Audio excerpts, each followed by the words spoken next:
Amigos televidentes, bienvenidos como todas las semanas a su programa Ciudad Cultural. Todos los sábados a la 1 de la tarde, su propuesta cultural de la semana. Tenemos invitaciones, comentarios, tenemos algunas reseñas de exposiciones y de actividades que han sucedido en la ciudad de Santiago, en todo el país, e incluso tenemos un reportaje sobre la historia de una de las más importantes uno de los más importantes movimientos artísticos de la historia del arte.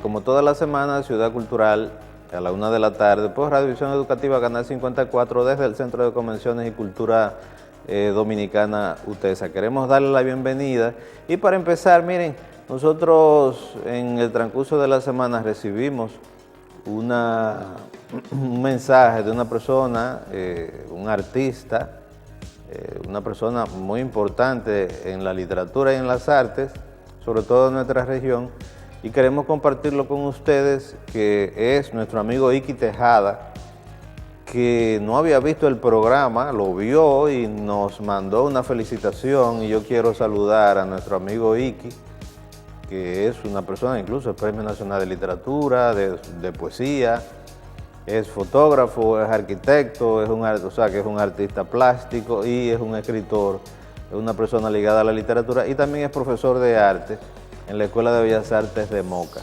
Así que muchas gracias, Iki, muchas gracias porque te ha gustado tanto el programa y porque nos dijiste que tú no sabías que había un programa tan importante en el área cultural en Santiago y en el país. Y bueno, muchas gracias, porque nosotros hacemos este programa con mucha humildad,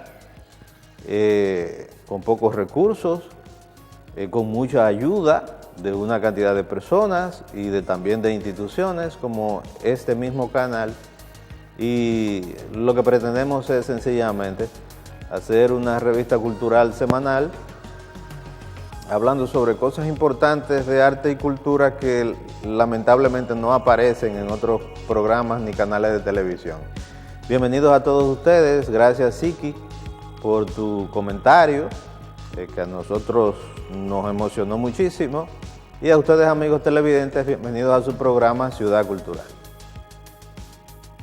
Saludos señoras y señores, bienvenidos al programa Ciudad Cultural. Me encuentro en la sala de exposiciones del Centro de Convenciones y Cultura Dominicana de UTESA, en la exposición de Belkis Adrover y Sidra.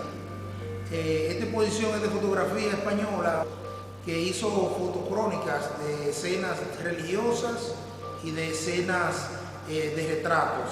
Los invito a que vengan a ver la exposición de Belkis Adrover aquí en el Centro de Convenciones.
Ahora la información te trae una nueva imagen para nuevos tiempos. La información llega completamente renovado con nuevo diseño, más páginas a color y nuevas secciones. La información, 35,000 ejemplares diarios para llegar a 120,000 lectores en Santiago, El Cibao, Santo Domingo, todo el país, New York y España. La información, su periódico de siempre, mejor. El conocimiento es la base para asumir el futuro con éxito. UTESA, universidad de prestigio con altos estándares académicos para que tu desarrollo sea constante, pone en tus manos las herramientas para tener una visión global y actualizada orientada a la certera toma de grandes decisiones. Un objetivo, formar líderes especializados y capaces, porque saber es vivir. Una universidad, UTESA, actualizada, con grandes alternativas y ofertas de posgrado. UTESA.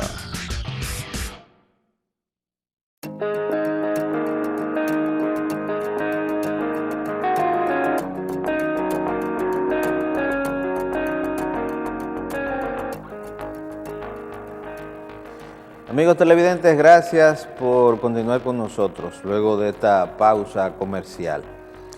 Vamos a invitarles a hacer algunas invitaciones y vamos a empezar invitándoles el sábado 21, o sea, hoy mismo, a una película, a la proyección de una película que tiene, que se va a proyectar aquí mismo en el Centro de Convenciones, en la Sala de Cine Contemporáneo, un ciclo sobre el desaparecido, lamentablemente desaparecido director dominicano Fernando Báez, que desapareció a destiempo. La película se llama Misión Estrella, en la Sala de Cine Contemporáneo a las 6:30 de la tarde, aquí en el Centro de Convenciones, Avenida Las Carreras, esquina Avenida Francia, en Santiago de los Caballeros. Es totalmente gratis, o sea, usted solamente tiene que venir y participar. Misión Estrella, una película de un ciclo que se está haciendo del director, del desaparecido hace poco tiempo, director dominicano Fernando Báez. También queremos invitarles, miren, el jueves 26, o sea, el jueves que viene, se va a entregar el premio del 135 aniversario de la Sociedad Cultural Alianza Ibaeña y el primer centenario de la muerte de don Eugenio de Champs. Ese premio y esa actividad se va a realizar, se le va a entregar a Muquien Adriana San Ben, que es una historiadora y escritora dominicana, que es santiaguera, lo que pasa es que vive en Santo Domingo hace muchos años, pero ella es de aquí. Y va a ser entonces a las 7 de la noche en la Alianza Cibaeña, eso es en la calle Beler, aquí en Santiago de los Caballeros, en la Sociedad Alianza Cibaeña, el jueves 26. La entrega de ese premio, que coincide con el 135 aniversario de la sociedad y con el primer centenario de la muerte de Eugenio de Champs.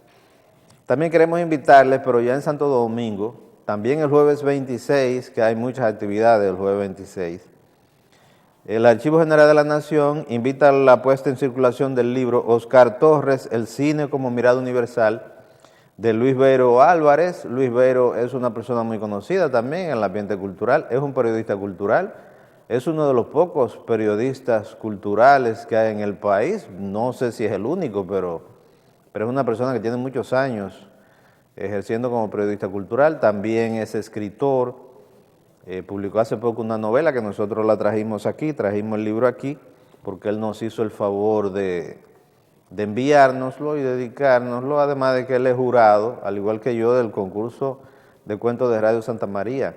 Entonces, eso es el jueves 26 en el Archivo General de la Nación, calle Modesto Díaz, número 2, en la zona universitaria de Santo Domingo. También el jueves 26, pero en Santo Domingo, el Archivo General de la Nación entonces va a publicar, está invitando, al igual que el Luis Beiro, a la circulación de ese libro, Oscar Torres, El cine como mirada universal.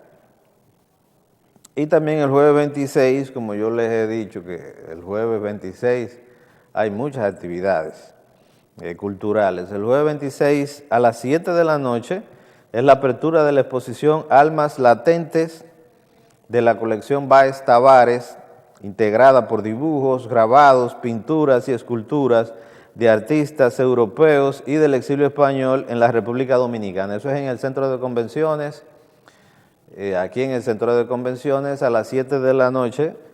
Miren, luego de las invitaciones, yo quisiera hacer un comentario acerca de lo que se ha estado hablando esta semana. Pues como este es un programa cultural y es un programa educativo, queremos hacer un comentario sobre el informe de Educa y Reeduca sobre la educación dominicana que se puso a circular, se le entregó a los medios de comunicación y al público en general y a la ciudadanía y al Estado en esta semana. Educa es la Acción Empresarial por la Educación y Reeduca es la Red Latinoamericana por la Educación. Ellos hicieron un informe de la educación dominicana, de cómo va la educación dominicana. Y lamentablemente lo que uno sabía que la educación dominicana está igual que antes, si no peor. Está en una situación sumamente lamentable. El estudio se llama Aprender es más, hacer realidad el derecho a la educación en la República Dominicana. ¿Y qué dice ese estudio? Ese estudio dice, por ejemplo, que solamente el 50% de los estudiantes del bachillerato terminan el bachillerato. Solamente el 50% se gradúa. O sea, la mitad de los estudiantes de bachillerato no terminan el bachillerato, no se gradúan, dejan la escuela. Y también dice que el acceso a los niños a la educación primaria ni siquiera llega al 70%. Eso significa que más de un 30% de niños no estudia, no va a la escuela, está en la calle o está trabajando, porque aquí los niños, a pesar de que supuestamente la ONU y una serie de organismos internacionales, la UNESCO, etcétera, etcétera, prohíben el trabajo infantil, aquí hay una cantidad de niños, de menores que trabajan. La educación primaria ni siquiera llega al 70%, o sea que hay más de un 30% de niños que no van a la escuela. Y también se descubrió que hay una serie de problemas. Se descubrió, no, o sea, se repitió, porque eso se sabe desde hace mucho tiempo, de que hay problemas con las matemáticas y con la comprensión lectora. O sea, que los muchachos tienen problemas con la matemática, la aritmética, el álgebra, etcétera, etcétera, todo lo que tenga que ver con la matemática. Y con la comprensión de la lectura, de comprender lo que leen, o sea, tienen problemas con el idioma, con la comprensión de la lengua y el idioma. Miren, yo fui profesor por muchos años, yo fui profesor del Colegio Las Américas, profesor de bachillerato, de español y de literatura. Yo también fui profesor, le di unos talleres, di unas clases que se dieron por varios años y dejaron de darse. Precisamente cuando llegó esto del 4%, dejaron de darse. Unos talleres que se les impartían a los profesores de arte de los colegios. Yo di clase en la Pucamaima y también en el Centro León. Y yo siempre he sido profesor, o profesor de literatura, o profesor de arte, o profesor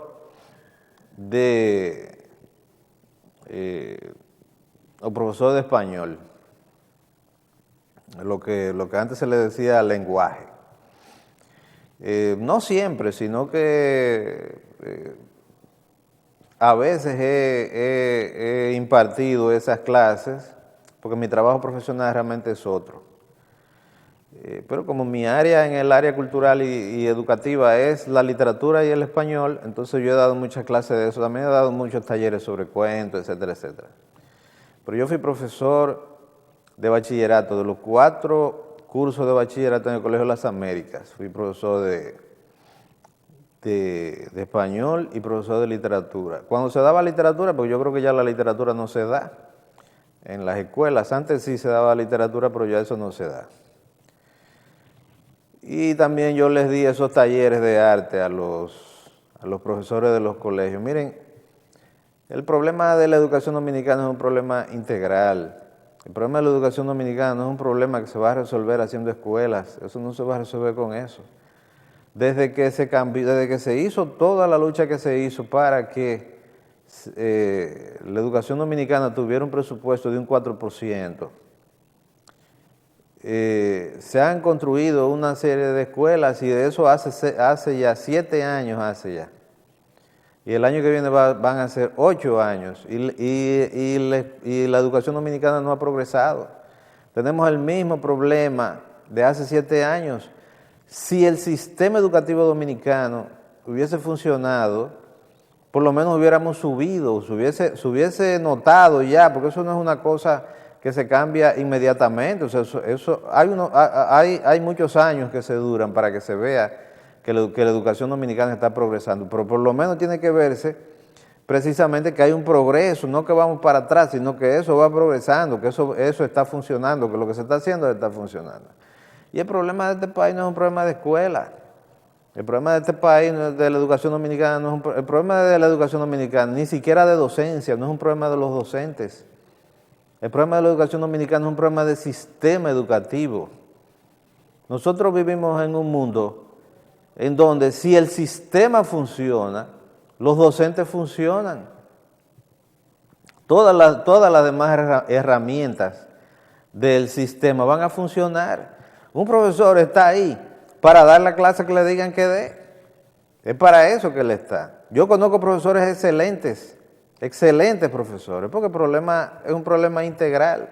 Por ejemplo, en el caso de las escuelas, aquí en la República Dominicana, se ha perdido la oportunidad haciendo esas escuelas. Por ejemplo, esas escuelas, yo di clase en una escuela de Tamboril. Dimos clases de arte. Se daban las clases los sábados en la mañana. Una escuela nueva, de las escuelas nuevas que hizo que ha hecho el gobierno.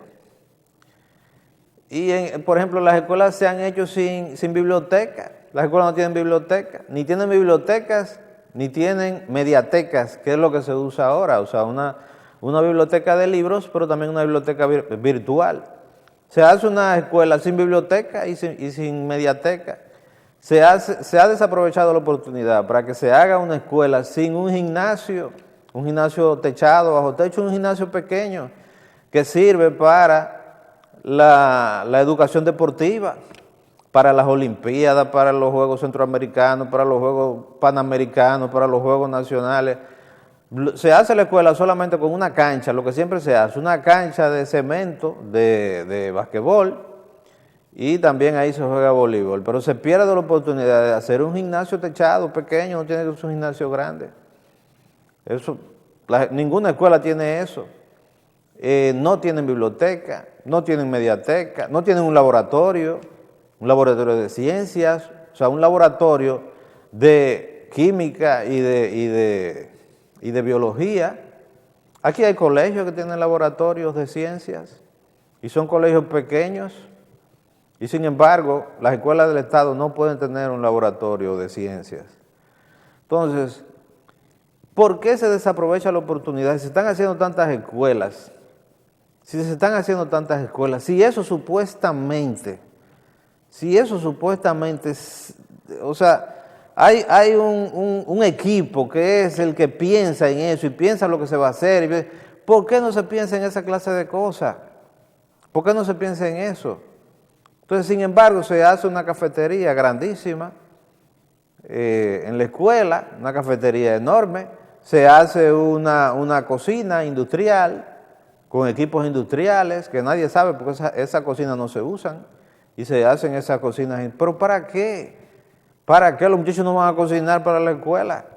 Entonces, ¿para qué se hace una cocina con equipos industriales? Usted lo que tiene que hacer es hacer un gimnasio, ponerle a esa escuela un laboratorio de biología y de química, un laboratorio pequeño, no tiene que ser un laboratorio grande, ni tiene que ser un laboratorio costoso, un laboratorio de ciencias y también una mediateca donde los muchachos tengan libros ahí y tengan una biblioteca virtual a través de la computadora.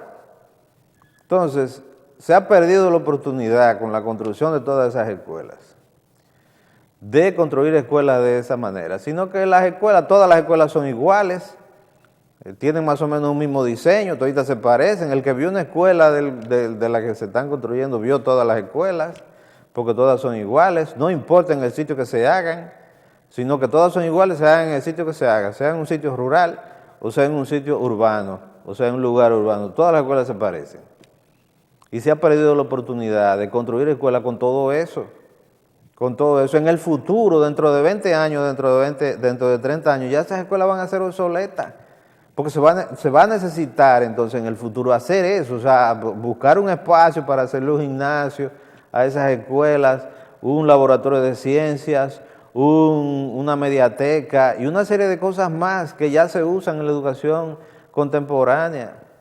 Y eso, bueno, se perdió esa oportunidad por estar construyendo todas esas escuelas con todas esas deficiencias.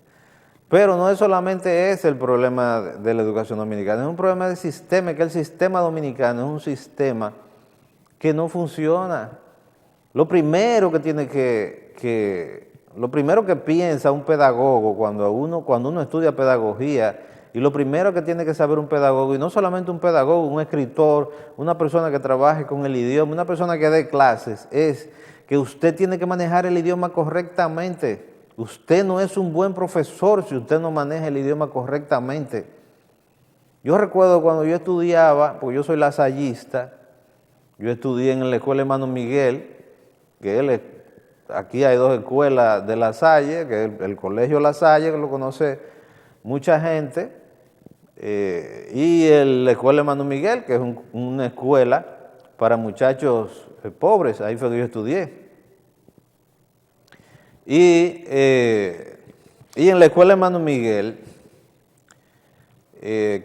había profesores excelentes profesores, hermanos de La Salle, o sea, lasallistas, pero también profesores que no eran religiosos, que no eran hermanos de La Salle.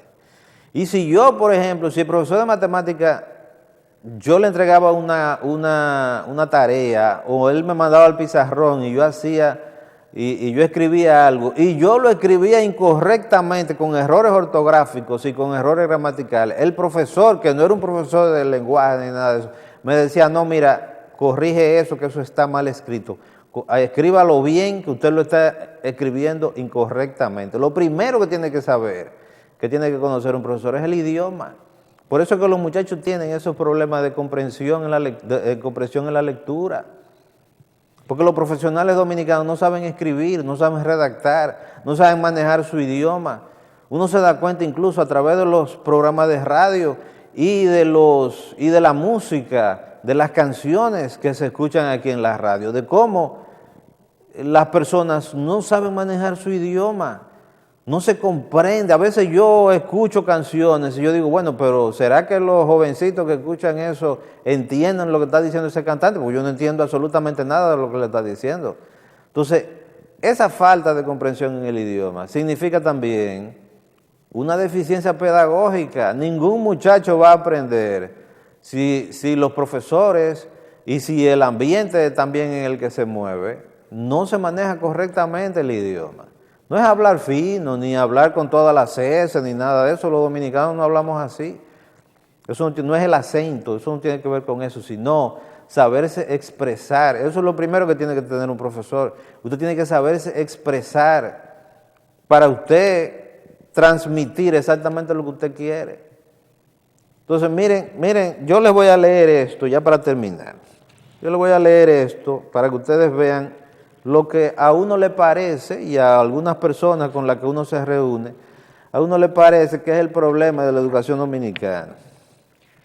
Esto es un diagnóstico que se hizo en el barrio donde nosotros damos los talleres de arte, que es Santa Lucía, en Cienfuegos, uno de los barrios más pobres de aquí de Santiago, uno de los barrios más pobres de la República Dominicana. Miren, por ejemplo, lo que arrojó este diagnóstico con los habitantes de Santa Lucía.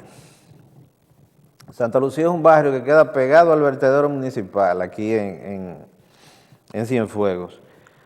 El 47% de la población económicamente activa, que la PEA, el 47% tenían un trabajo permanente. Tienen un trabajo permanente, el 47% de la población. Eso significa que hay un 53% que es desempleado. Un 53%, solamente el 47% está trabajando.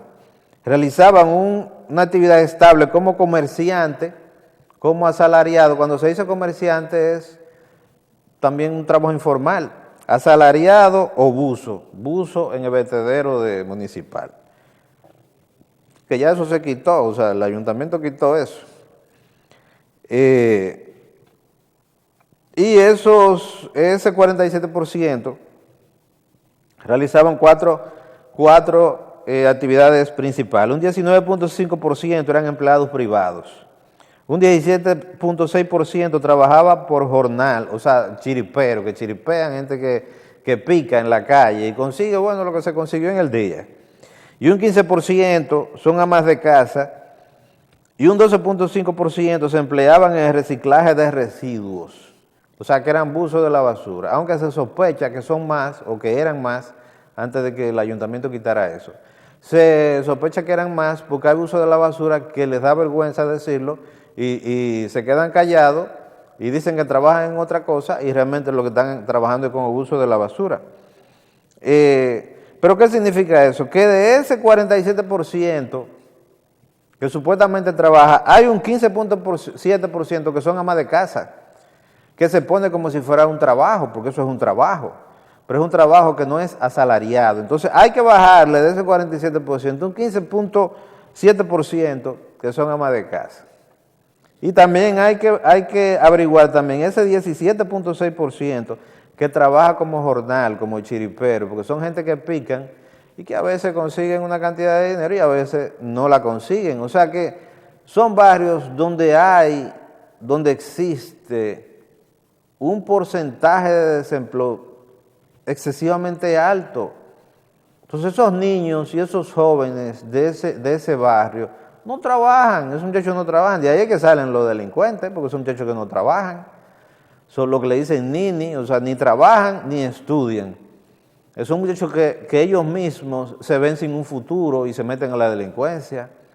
Y también, entonces, en ese sitio que es así, que es donde precisamente se necesitan las escuelas, se necesitan los talleres que nosotros estamos dando y que no nos ayuda nadie, sino que tenemos una ayuda internacional, etcétera, etcétera. En ese sitio que es donde se necesita realmente esa clase de ayuda, de patrocinio,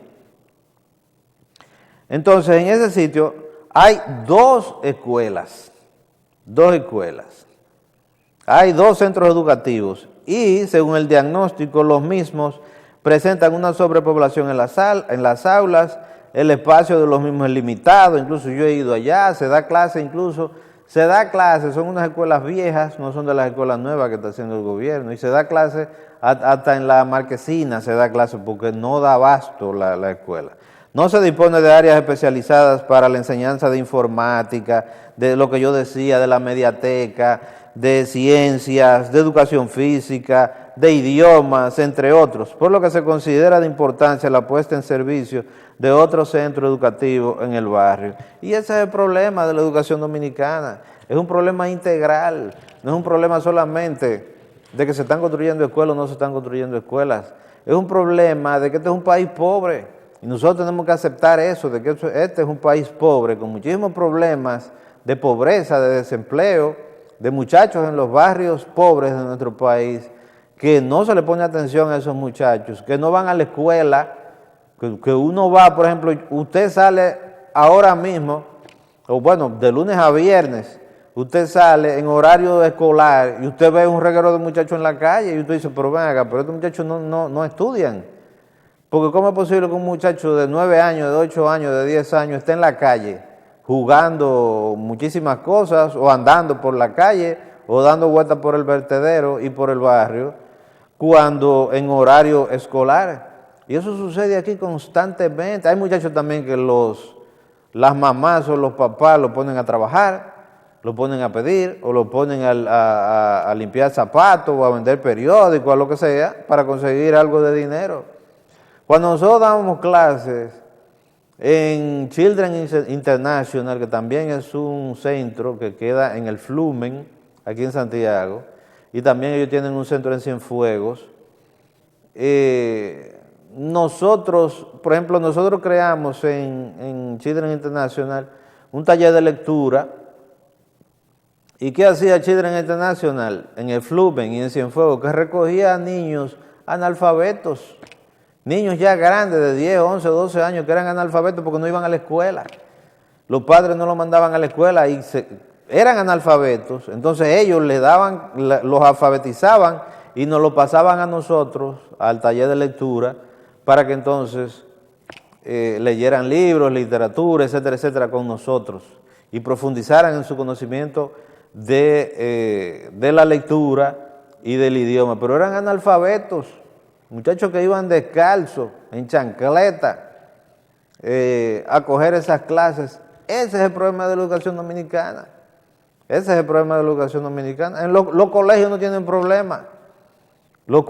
Aquí hay colegios que no tienen nada que envidiarle a colegios internacionales. El problema de la educación dominicana está en las escuelas, en el sistema educativo que fue donde debió invertirse, y en la pobreza y en el desempleo que hay en los barrios dominicanos. Pero mientras aquí sigamos durmiendo, mientras aquí sigamos mintiéndole a las personas, diciendo que somos lo que nosotros no somos y que se está haciendo lo que no se está haciendo, entonces aquí las cosas no van a progresar, porque lo importante de aquí no es la realidad, sino la imagen.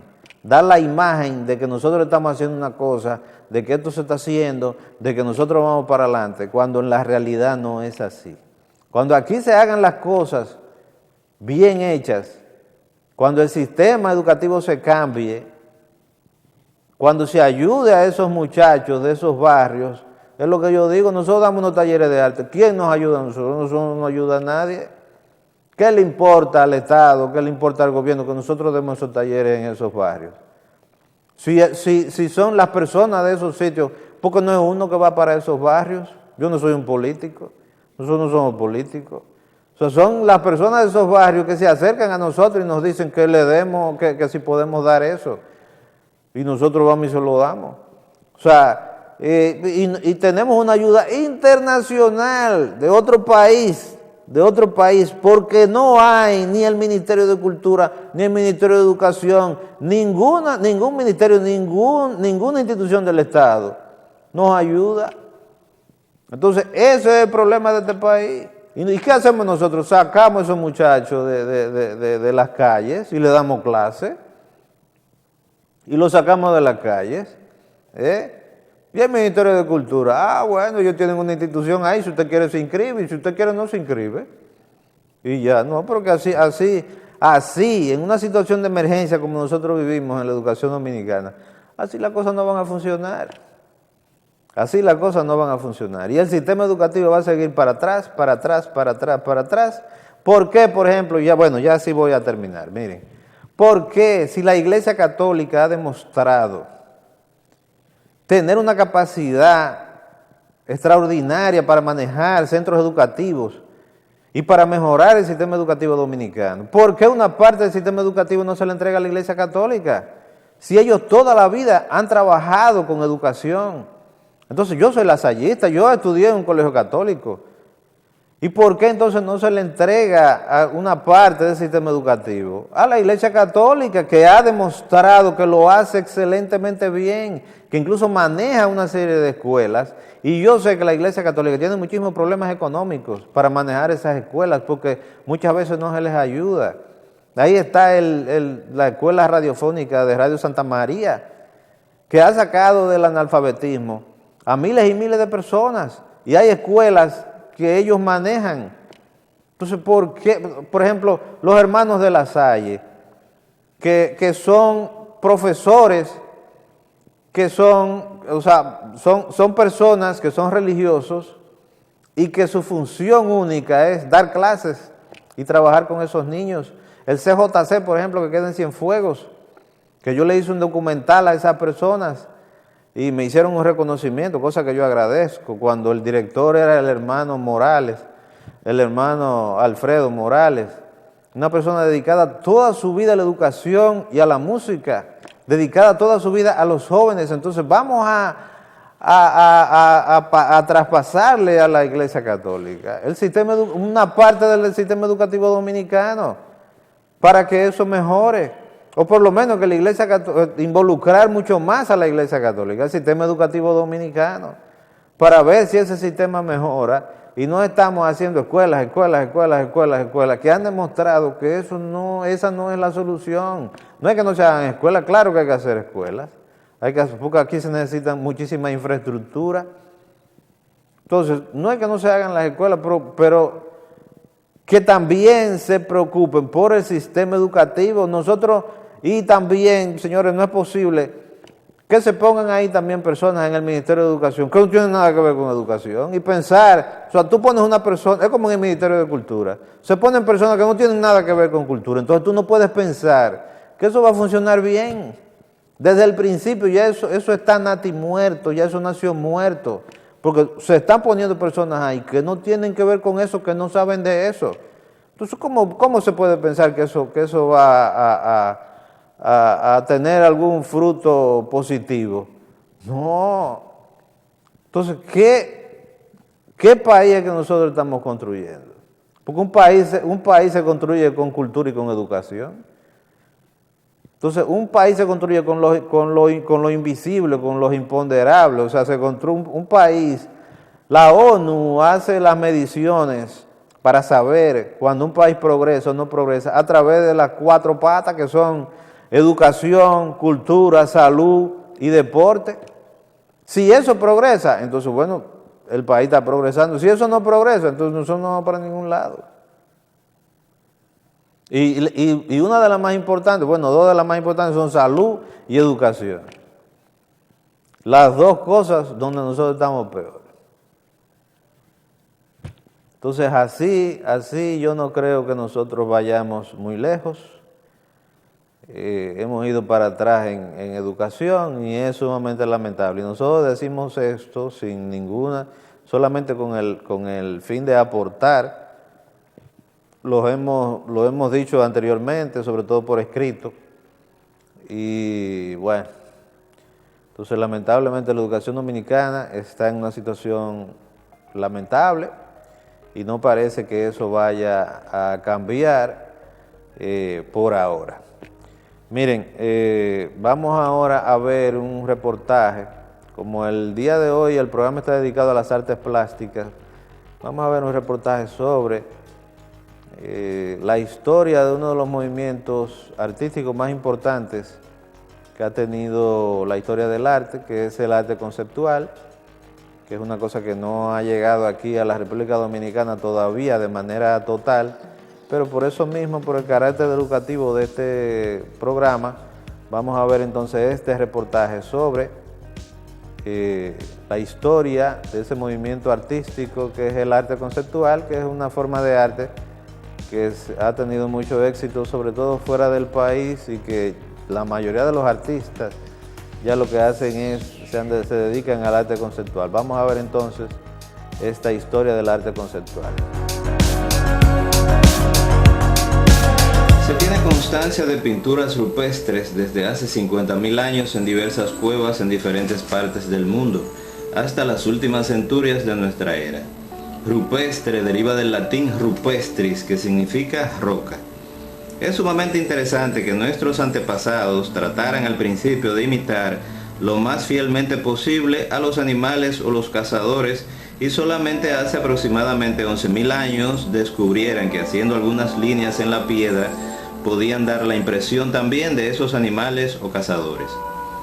O sea que primero se descubrió la pintura figurativa, luego las imágenes se fueron abstrayendo. Estos dibujos se hacían con una intención ritual, o sea que tenían una intención no necesariamente artística para ellos. Esta necesidad de imitar la realidad puede ser traída hasta el siglo XIX, cuando la pintura europea se limitaba esencialmente a imitar la realidad.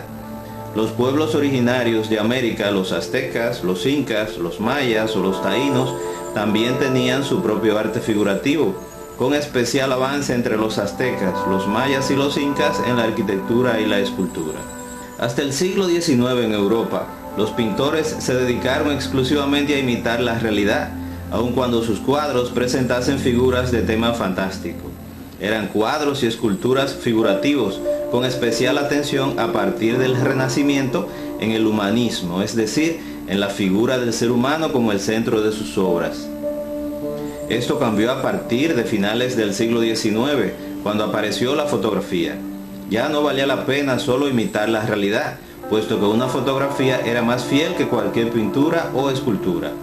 Apareció para los artistas la oportunidad de experimentar con la forma hasta el punto de borrar las figuras en la tela. Incluso las pinturas impresionistas trataban de copiar la realidad, solo que con el elemento de la luz de por medio, o sea, la forma en que ellos veían a través de la luz los paisajes o los personajes. Uno de los primeros artistas que trató de pintar los objetos no necesariamente como son en la realidad fue Cézanne, que con varias líneas trató de hacer naturalezas muertas, rostros, paisajes o cuerpos. Se había iniciado la abstracción en el arte. El cubismo, el expresionismo abstracto, el futurismo, entre otros movimientos del siglo XX, se encargaron de desaparecer completamente las figuras en los cuadros, hasta dejar solo colores o líneas.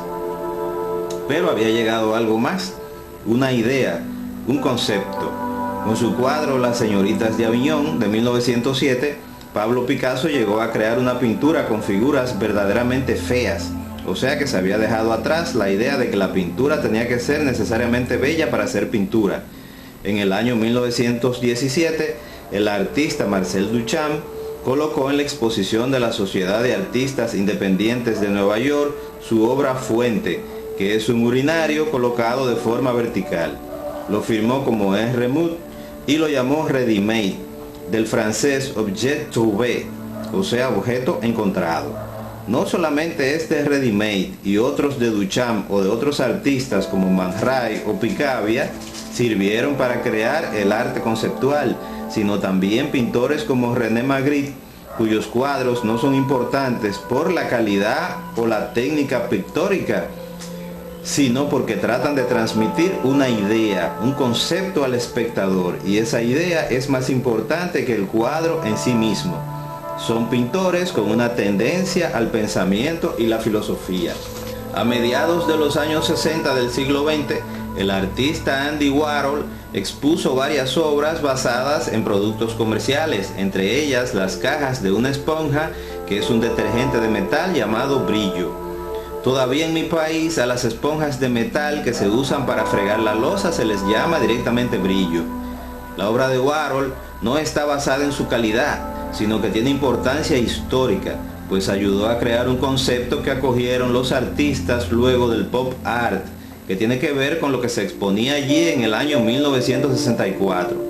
Un objeto puede ser aceptado por el ser humano teniendo dos significados diferentes, algo de lo que se dio cuenta el filósofo y luego crítico de arte Arthur C. Danto.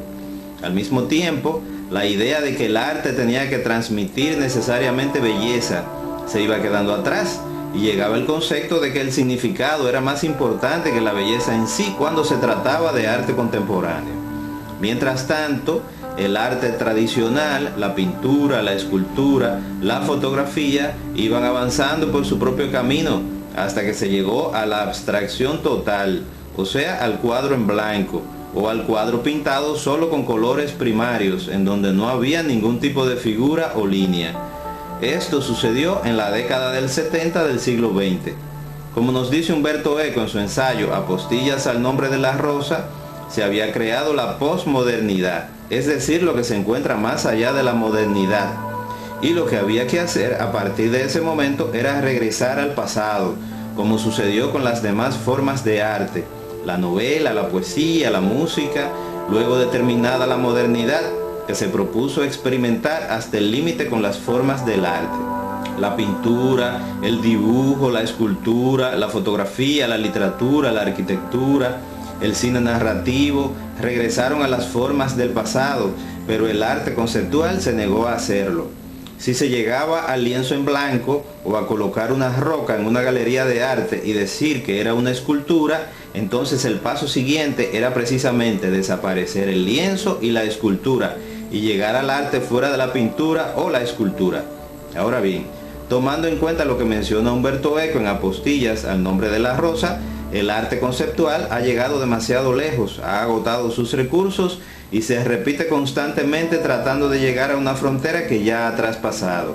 Antes, en el siglo XIX, una pintura, era bella y su calidad dependía de la técnica, aunque intentase darle al espectador otra clase de significado proveniente de la época en que fue pintada.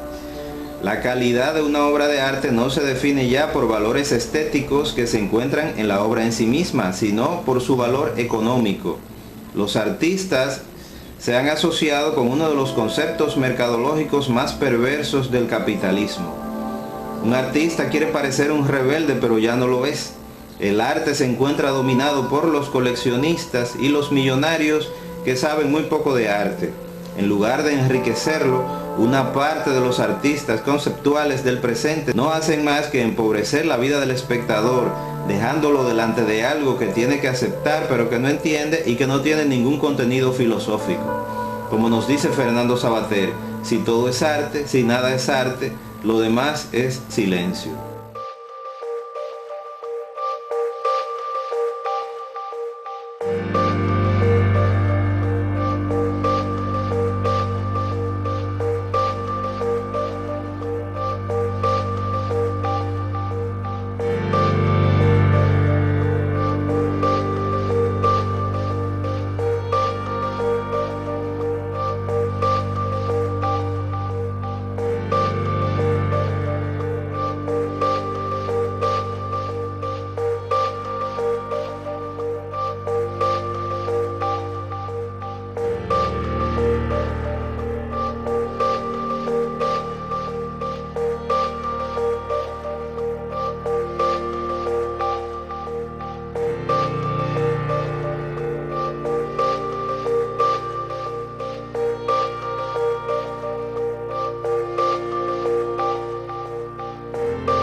Si tienes un libro o una obra redactada y necesitas hacerle las correcciones de estilo, las correcciones de redacción o necesitas asesoría sobre derechos de autor, ISBN, publicación impresa o en Amazon de tu libro, comunícate con nosotros. Editorial Juguete de Madera 809-886-5151. Corrección de textos, asesoría en publicaciones digitales o impresas, 809-886-5151. Si necesitas que tu libro salga sin ningún error y sin ningún problema de edición, comunícate al 809-886-5151, que es también nuestro número de WhatsApp.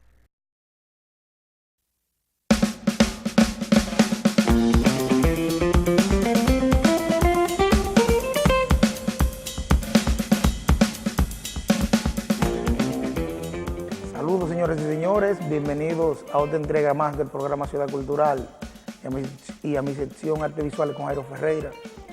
En esta ocasión voy a hacer referencia a un aspecto muy fundamental que tiene que ver con las artes visuales.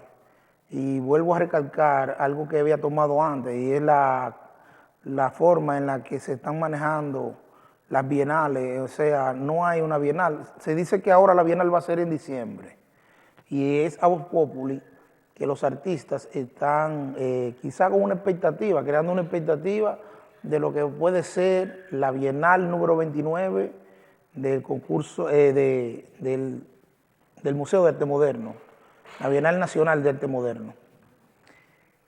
Para mí es una fecha muy preocupante, esa que han puesto ahora en diciembre de nuevo, porque ya esta es la tercera vez que cambian la fecha para la Bienal Nacional.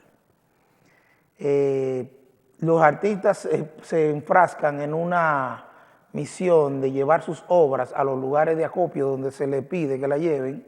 En la región norte se utilizó el Centro de la Cultura, que luego esas obras quedaron ahí por un tiempo y no se usaron para la Bienal y se le devolvieron a los artistas, se acumularon, no se sabe dónde están esas obras, quizás de algunos artistas, muchos fueron y retiraron sus obras, pero sigue siendo un problema. Yo creo que el Museo de Arte Moderno, con esta convocatoria a la Bienal Nacional de Artes Visuales, tiene que preparar mejor la logística, porque en sí los artistas no pueden darse a la tarea de comenzar a recopilar sus obras, a moverlas desde un lugar. Muchas veces sabemos que vienen artistas hasta de Dajabón y traen sus obras aquí al Centro de la Cultura o la llevan directamente a Santo Domingo. Vemos como los artistas siempre son la parte perjudicada porque tienen que hacer una gran inversión en mover sus obras, en esa logística de moverla, de pagar un transporte. Muchas veces son obras de grande tamaño. Vemos esculturas, vemos cerámica, vemos dibujo, pintura, que muchas veces son de grandes dimensiones y otras son pesadas. Y se les dificulta, invierten dinero para luego quizás ser rechazados en la selección. Y si tienen suerte y no son rechazados en la selección de la Bienal, bueno, lo que hacen es que tienen que volver a buscar sus obras.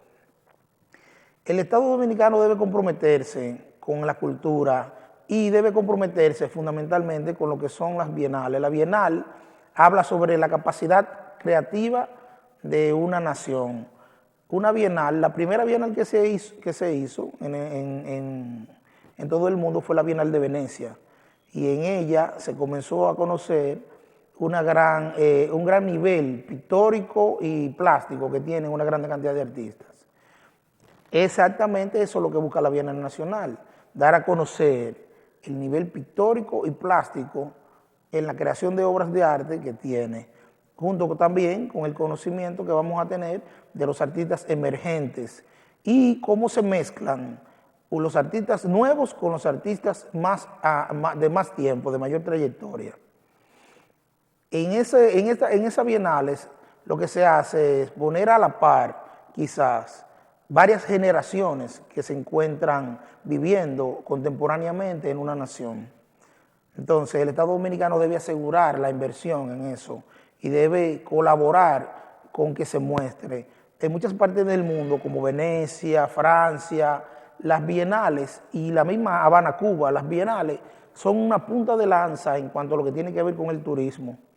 Y fomenta al turismo cultural, no solamente el turismo que viene aquí a visitar playas, el turismo que viene a depredar muchas veces, porque sabemos que hay un turismo que viene a depredar, porque es un turismo que viene a lucrarse de favores sexuales, de consumo de sustancias prohibidas. Pero el turismo cultural, que es un turismo con más calidad, que son personas que vienen a ver las obras de arte, debiera hacerse más hincapié en eso. Tenemos un Ministerio de Turismo que quizá con que simplemente el Museo de Arte Moderno o el Ministerio de Cultura se acerque a ellos para pedirle que ayude con la promoción de la Bienal Nacional, puede ayudar bastante. Invitar no solamente a personas, también el Estado Dominicano debería invitar a galerías de arte fuera de la República Dominicana para que vengan a ver esas obras de arte y se interesen por los artistas dominicanos. En una ocasión yo estuve aquí hablando de la Bienal del Choco en Chile y explicaba cómo el gobierno chileno se involucra directamente con los artistas y cómo apoya el crecimiento de los artistas porque son una fuente de ingreso para la nación. Claro, eso debe ser regularizado. Les invito a que sigan viendo el programa Ciudad Cultural. Les invito a que sigan viendo mi sección Arte Visual con Jairo Ferreira. Y hago el llamado reiteradamente al Estado Dominicano para que se preocupe por el bienestar de las obras de arte y de sus artistas. Un placer. Recuérdense que esta es la Ciudad Cultural y ustedes forman parte de ella.